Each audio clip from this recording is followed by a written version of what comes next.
के विधायक नहीं है। मैं बीजेपी को जानता हूँ। ज़रूर हमारे रास्ते अलग हुए हैं, ज़रूर हम राजनीतिक हमारे रास्ते अलग हैं, लेकिन हम बहुत साल एक दूसरे के साथ काम किए हैं, एक साथ काम किए हैं। कोई भी ओरिजिनल बीजेपी का नेता या कार्यकर्ता शिवसेना भवन पर हमला करने की भाषा कभी नहीं कर सकता। हमें मालूम है बीजेपी क्या, कोई भी राजनीतिक दल महाराष्ट्र, चाहे कांग्रेस हो, चाहे राष्ट्रवादी कांग्रेस हो, चाहे रिपब्लिकन पार्टी ऑफ इंडिया हो, चाहे MIM हो, कोई भी, शिवसेना भवन की एक गरिमा है महाराष्ट्र। हमेशा एक प्रखर राष्ट्रभक्त लोगों की ये वास्तु है, ये इमारत है। बाला साहब ठाकरे वहाँ बैठे थे। मुंबई में जो बम विस्फोट हुए थे उस वक्त सेना भवन के नीचे भी बम रखा था, इसलिए कि वहाँ प्रखर हिंदुत्ववादी लोग बैठते हैं, बाला साहब ठाकरे बैठते हैं। तो ये जगह ख़त्म करनी चाहिए, इसलिए दाऊद इब्राहिम के लोगों ने वहाँ भी बम रखा था। एक बहुत बड़ी परंपरा, इतिहास शिवसेना भवन को हमेशा महाराष्ट्र और देश के संरक्षक के रूप में उस वास्तु को देखा गया है। तो चाहे भारतीय जनता पार्टी के लोग हो या चाहे कोई हो, ऐसी भाषा का इस्तेमाल कभी करेंगे नहीं। ये जो लोग हैं, कोई विधायक है, वो बीजेपी के नहीं है ओरिजिनल, वो बाहर से आए हैं, एक्सपोर्ट इंपोर्ट का माल है। ऐसे लोग होते हैं ना, ऐसे लोग इस प्रकार के भाषा का इस्तेमाल करते हैं। ओरिजिनल बीजेपी वाले इस प्रकार की भाषा कभी नहीं करेंगे, और यही लोगों की वजह से महाराष्ट्र में बीजेपी डूबने वाली है। ये आप लिख कर लीजिए। ये भाषा न देवेंद्र जी करेंगे, न आशीष शेलार करेंगे, ना उनके और नेता सुधीर मुनगंटीवार है या और है, ऐसे बहुत से नेता है बीजेपी के, पुराने नेता हैं, वो इस प्रकार का भाषा का इस्तेमाल कभी कर ही नहीं सकते। लेकिन बाहर से आए हुए 2-4 लोग हैं बीजेपी में, वो अपने आप को बहुत बड़े होशियार समझते हैं। जिस प्रकार का भाषा का इस्तेमाल आजकल महाराष्ट्र में बीजेपी की तरफ से हो रहा है, ये बीजेपी की परंपरा नहीं है, उनको शोभा नहीं देती। खास करके शिवसेना भवन के बारे में या मुख्यमंत्री महाराष्ट्र के उनके बारे में। तो ठीक है, महाराष्ट्र की जनता, पब्लिक सब देखती है, सब जानती है, और हम भी देखते हैं, हम भी नहीं छोड़ेंगे। चलिए जी। और हमें भी ये लिखा है कि बीजेपी है वो एक लॉयल वर्कर्स की पार्टी रही डेफिनेटली है से, और ग्रासरूट उनका कनेक्टेड रहा है। ऐसे जो लोग हैं, अब जो now people with the original ideology of the party are pushing forward लो। मैंने यही तो अभी जवाब दिया जी, कि जो बीजेपी के आइडियोलॉजी मानने वाले ओरिजिनल लोग हैं, वो इस प्रकार की भाषा का इस्तेमाल कभी करेंगे नहीं। हम ज़रूर एक दूसरे के ऊपर क्रिटिसाइज करेंगे, टिक्का टिप्पणी करेंगे, राजनीति में ये चलता है, वो करेंगे, हम करेंगे, लेकिन शिवसेना भवन तोड़ने फोड़ने की भाषा महाराष्ट्र में कोई भी व्यक्ति, चाहे किसी भी पार्टी की हो, कभी नहीं करेंगे। तो the person has already said। मुझे मालूम नहीं, ऐसी अपॉलॉजीज हमें स्वीकार नहीं है, और मैं यही कहूँगा कि जनता उन्हें माफ़ नहीं करेगी, कभी नहीं करेगी।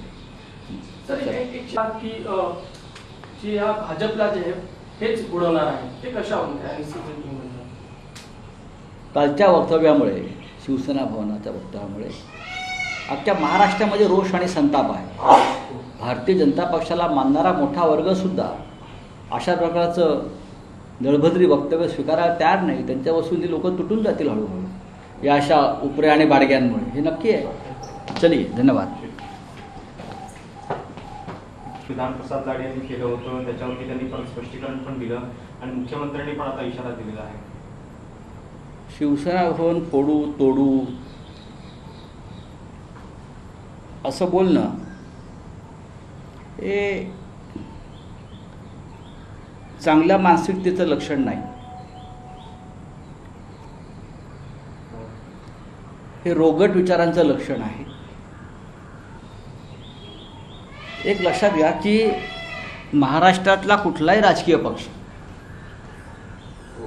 किंवा त्या पक्षाचे नेते किंवा कार्यकर्ते ज्यांना महाराष्ट्राच्या आणि मराठी अस्मितेविषयी जाणीव आहे अशी कोणतीही व्यक्ती अशा प्रकारचं विधान करणार नाही. आणि भारतीय जनता पक्षातले जे मूळचे लोक आहेत, मूळ भारतीय जनता पक्ष, ते अशा प्रकारचं विधान कधीच करू शकणार नाही. मग ते देवेंद्र फडणवीस असतील, मग ते आशिष शेलार असतील, किंवा दिल्लीतले प्रमुख लोक असतील, नरेंद्र मोदी असतील, किंवा अमित शहाजी असतील, कोणी करणार नाही.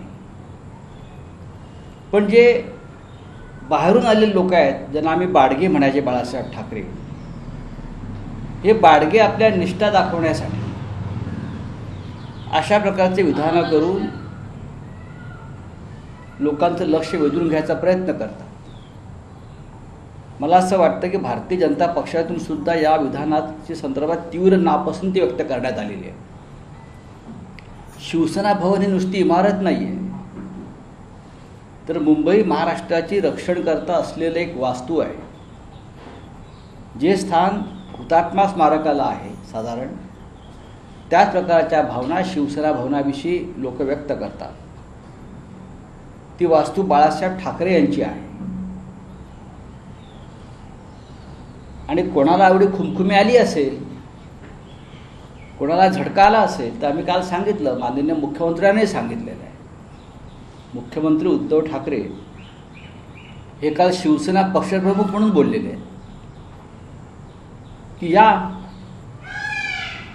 एक झापट दिले तर उठणार नाहीत. हे शिवसेना पक्षप्रमुखांचं वक्तव्य आहे. आज सामना आपण वाचला असेल.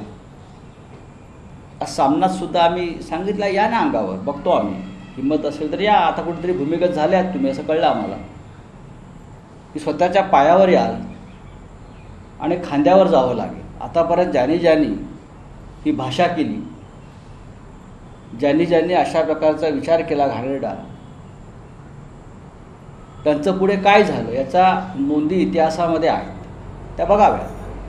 पण मी पुन्हा सांगतो, हा काही भारतीय जनता पक्षाचा विचार आणि भूमिका असूच शकत नाही, किंवा अन्य कोणत्या महाराष्ट्रात मग काँग्रेस असेल, राष्ट्रवादी असेल, रिपब्लिकन पार्टी ऑफ इंडिया असेल, कोणीही शिवसेना भवन, बाळासाहेब ठाकरे, शिवसेना ह्यांच्याविषयी अशा पद्धतीनं बोलणार नाही.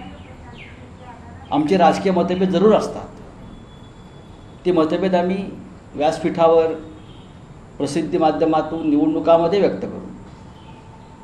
पण ज्या शिवसेनेनं आणि ज्या बाळासाहेब ठाकरेंनी मुंबई महाराष्ट्राचे लढे लढलेले आहेत, जखमा अंगावर आम्ही घेतल्यात, त्या शिवसेना भवनानं अनेकदा बॉम्बस्फोट, मुंबईतल्या बॉम्बस्फोटामध्ये अतिरेक्यांनी शिवसेना भवनाखाली बॉम्ब ठेवून ती उडवण्याचा प्रयत्न केला.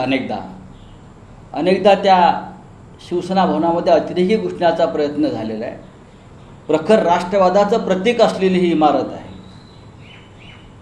ती तोडण्या फोडण्याची भाषा हे नेतृद्रष्टच करू शकतात, बाडगे करू शकतात, एवढंच मी सांगेन. मागे पण एका आंदोलनाच्या वेळी शिवसेना सातत्याने हे का होतंय? असं आहे की झटके येत आहेत त्यांना सत्ता गेल्यामुळे. सत्ता नसल्यामुळे बाडग्यांना झटके येतात. कारण सत्ता भोगायला मिळेल म्हणून काही लोक पक्ष सोडून अनेक ठिकाणचे त्या पक्षात गेले आणि त्यांचा भ्रमनिरास झालेला आहे. आणि त्यांच्या खांद्यावर बंदुका ठेवून जर काही लोक असे उद्योग करत असतील तर भारतीय जनता पक्षासारख्या एका जुन्या पक्षाला त्याची फार मोठी किंमत या लोकांमुळे मोजावी लागेल. हे माझं स्पष्ट मत आहे. आज आम्ही ते सामनामध्ये म्हटलं आहे, ज्यांनी शिवसेना भवनावरती हल्ला करण्याचा प्रयत्न केला त्यापैकी आज कोणीही राजकारणामध्ये आणि सार्वजनिक जीवनामध्ये शिल्लक राहिलेलं नाही. हा इतिहास आपण समजून घेतला पाहिजे. बोला. तर येणाऱ्या काळातल्या ज्या मुंबईच्या निवडणुका आहेत त्यामुळे शिवसेना आणि भाजपमध्ये अशा पद्धतीने हा एक शाब्दिक चकमक म्हणूया किंवा रस्त्यावरची लढाई सुद्धा, शाब्दिक चकमकी राजकारणामध्ये होत असतात. बाळासाहेब ठाकरे सुद्धा 2 देत होते बरं का, आणि त्याबद्दल त्यांच्यावर टीका झाली आहे. टीकेला शिवसेनेनं कधीही पाठ दाखवले नाही. आम्ही टीका सहन करणारे लोक आहोत. टीका होत असते, टीकेला उत्तर देत असतो आमच्या पद्धतीने. भाषेविषयी मतभेद असू शकतात, पण टीकेचे प्रहार देत घेणं ही महाराष्ट्राची परंपरा आहे. पण ज्या प्रकारची भाषा शिवसेना भवनासंदर्भात वापरली गेली, महाराष्ट्राच्या कोणत्याही पक्षाच्या विचारांच्या मराठी लोकांनाही आवडणार नाही, आवडलेली नाही. तर लॉ अँड ऑर्डर जर बिघडलं तर त्याची जबाबदारी कोणाची? लॉ अँड ऑर्डर का बिघडेल? लॉ अँड ऑर्डर का बिघडेल? कशा करता बिघडेल? अजिबात बिघडणार नाही लॉ ऑर्डर. आम्हाला काय करायचं माहिती आहे. शिवसेना एक्सपर्ट आहे. हां, या आसपास फिरून दाखवा. दिलगिरी वगैरे व्यक्त केली आहे, ठीक आहे, पण या चुकीला माफी नसते. आणि महाराष्ट्र हे लक्षात ठेवतो आणि शिवसेना हे लक्षात ठेवेल. तिसरा आठवडा संसदेच्या अधिवेशनाचं सुरू होत आहे. पुन्हा एकदा पेगासस आणि हे जे मुख्य मुद्दे अजूनही तसेच आहेत. त्यामुळे आज जी राजनाथ सिंह यांच्यासोबतची बैठक होणार आहे, काय नेमके? नाही, आता आम्ही चाललेलो आहोत. मल्लिकार्जुन खरगे विरोधी पक्षनेते, त्यांच्या दालनामध्ये बैठक आहे. कदाचित राहुल गांधी त्या बैठकीला येऊ शकतात. सगळेच पक्ष तिकडे जमू, विरोधी पक्षाचे, आणि त्यानंतर या आठवड्यासंदर्भातला निर्णय आम्ही तिथे घेऊ. सर, 2 आठवड्यामध्ये कोंडी फोडण्यासाठी काही प्रयत्न होताना दिसत आहेत? प्रयत्न सरकारकडनं करणं गरजेचं आहे. सर, 2 आठवड्यामध्ये फक्त 18 तास कामकाज झाले. त्याला विरोधी पक्ष जबाबदार नाही. आम्हालाही वाटतं की महागाई असेल, शेतकऱ्यांचे प्रश्न असतील, काही महत्त्वाची बिलं गोंधळात गडबडीत मंजूर करून घेतली, त्याच्यावर चर्चा होणं गरजेचं होतं. ही आमची इच्छा आहे ना विरोधी पक्षांची सगळ्यांची. पण सरकारलाच हे सदन चालावं असं वाटत नाही, त्याला आम्ही काय करणार? एक आणखी एक प्रश्न असा आहे की मराठा समाज जो आहे तो पुन्हा आक्रमक झालेला आहे. विषय असा आहे की मुंबई विमानतळाचं जे VIP गेट आहे तिथे अदानी एअरपोर्ट असा बोर्ड लावलेला आहे. तर याविषयी शिवसेनेची हे भूमिका- छत्रपती शिवाजी महाराज आंतरराष्ट्रीय विमानतळ असं नामकरण शिवसेना प्रमुख बाळासाहेब ठाकरे, अटल बिहारी वाजपेयी अशा प्रमुख लोकांच्या उपस्थितीत झालेलं आहे. शिवसेनेने त्यासाठी आंदोलन केलं होतं छत्रपतींचं नाव देण्यासाठी. त्याच्यामुळे कोणा उद्योगपतींच्या नावानं ते विमानतळ ओळखलं जाणार असेल तर नक्कीच ते शिवसेनेला मान्य नाही, महाराष्ट्राला मान्य नाही आणि देशालाही मान्य नाही. ते छत्रपती शिवाजी महाराज इंटरनॅशनल एअरपोर्ट, छत्रपती शिवाजी महाराज आंतरराष्ट्रीय विमानतळ या नावानेच ओळखलं जायला हवं आणि ते जाईल याची व्यवस्थासुद्धा शिवसेना केल्याशिवाय राहणार नाही. सह्याद्रीची उंची म्हणजे